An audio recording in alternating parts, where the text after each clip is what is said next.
Good afternoon, ladies and gentlemen, and welcome to Free State Online channel. And today we are having an exclusive with the UDF, that is the United Democratic Front.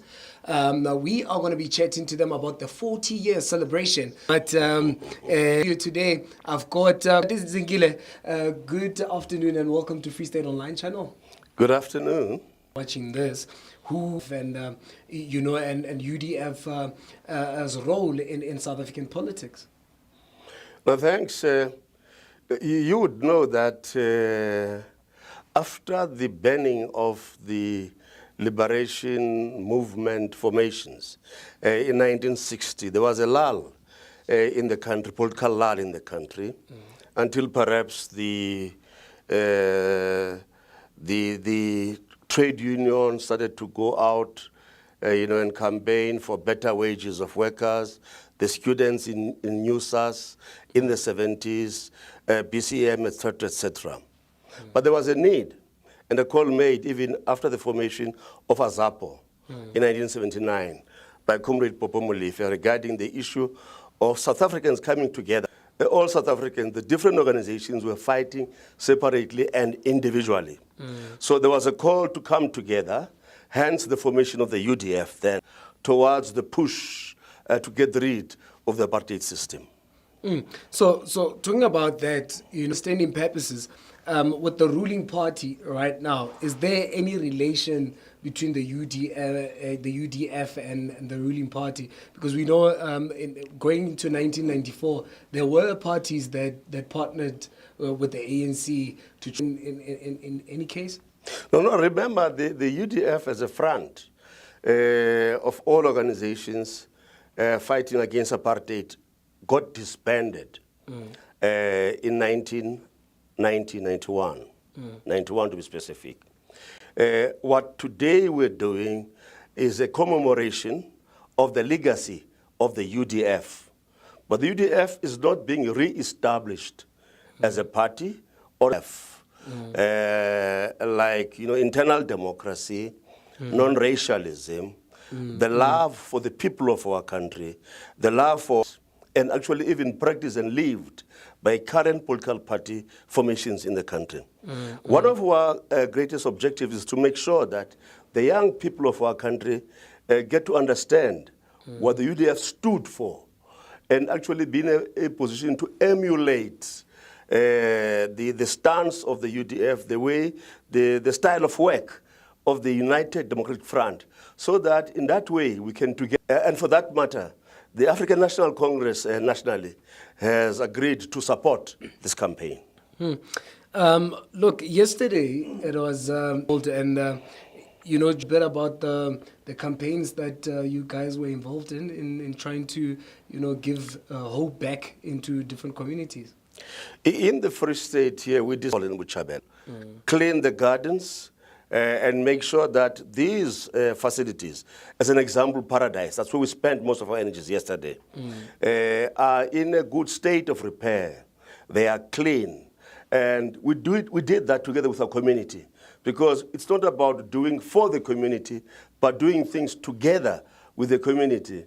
Remember, one of the main principles of our movement is that of a people-driven process of change and development. So in whatever we do, we make sure that the people get involved, so that as we pull off from Buchabela and Paradise, the people in that area are the ones who take over to make sure they look after that facility, and they even give security. From here, from the UDF towards the main celebration now? For instance, as we speak today, we're busy with preparations, which we've been busy for some time now, for the 22nd of July, a Saturday. Saturday, we'll be having an event in Paradise, but that event starts actually at Batu location, the community hall there. We'll have a walk around with Comrade Popo Molefe.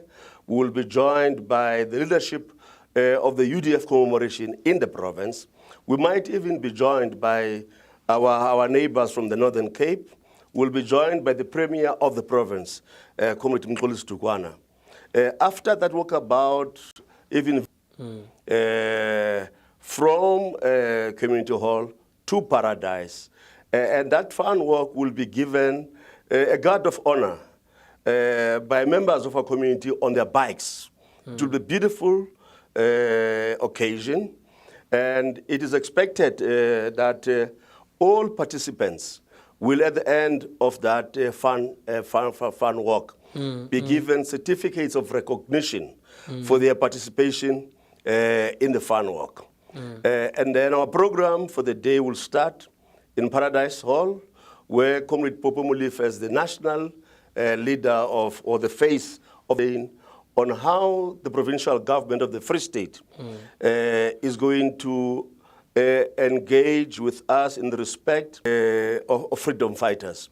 These are the people who on the ground were busy pushing the rolling mass action in this country to get rid of apartheid. But as things stand today, most of these people are destitute. Our government has some programs for other categories of freedom fighters. Like, for instance, people who came from exiled military veterans are being looked after. Ex-political prisoners are being looked after. But this very important component of people who made sure that South Africa was made ungovernable are destitute. They've got no, for that category of freedom fighters, known as ex-political detainees, to address their plight. With all these issues that you touched on, you know, I just want to jump into this question. You know, after 40 years, do you think that South Africans or even the organization have gotten the freedom that you guys worked really hard for to get to? Are we there yet? No, indeed. Most of the programs that we looked at in respect of liberating South Africa and South Africans liberating themselves have been achieved.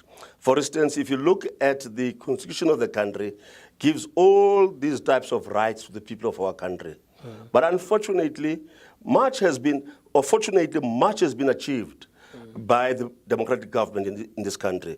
People have got access to education. People have access to free education. People have got access to electricity in this country. People have got some access to land. People are free to stay in any part of South Africa. But indeed, that does not mean that everything has been achieved, indeed. There's a lot that still needs to be done in order to improve the lot of our people. For instance, some of our people still live in poverty. But having said that, a new enemy has risen for our people in South Africa. This is what the UDF commemoration needs to also address. New enemy of corruption, the new enemy of state capture.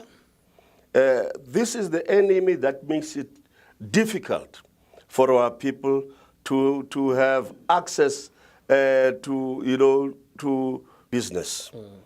Does the UDF play in today's South Africa? And our objective is the government does that. So we're saying we're building that active citizenry, so that's from these new enemies that we spoke about. Our people must fight against corruption. They must fight against state capture, and make sure that state capture never happens in this country again. Comrade Dingani, we can go on and on the whole day, but I'll have to take this time and thank you so the province and the country. But we are social media people now. Yeah. Are there any social media platforms that young people in particular, because that's where we go when we want to fight and address these issues? Comrade Dingani, thank you so much. Thank you very much. You're welcome. That's how we wrap it up today, the conversation with Comrade Dingani there, who is from the UDF. He is the Free State convener for the UDF. As always, when I wrap it up, I have to say these words. To whom much is given, much is expected. And to whom much is expected, much is required. Every champion that is a champion